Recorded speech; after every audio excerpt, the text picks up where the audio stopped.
ఆకలైన పేతురు ప్రార్థన చేశాడు. ఆకలైన పేతురు దర్శనాన్ని చూశాడు. ఆకలైన పేతురు పరలోక వర్షంలోనికి వెళ్ళాడు. ఆకలైన పేతురు, ప్రియదేవుని సంగమా, ఒక నూతన అధ్యాయాన్ని ప్రారంభించడానికి, ప్రభు పనిని ప్రారంభించడానికి అడుగులను వేశాడు. దేవునికి స్తోత్రం, ఆమేన్, హల్లెలూయా. దీని ద్వారా మనం నేర్చుకోవలసిన విషయం ఏంటో తెలుసా? మన శరీర సంబంధమైన ఆకలి కన్నా మన ఆత్మ సంబంధమైన ఆకలి చాలా గొప్పది. దేవునికి స్తోత్రం.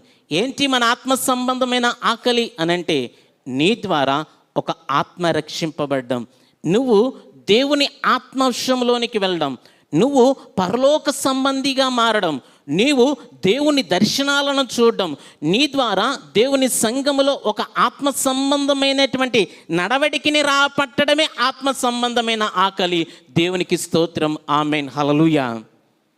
ప్రియ దేవుని సంగమా,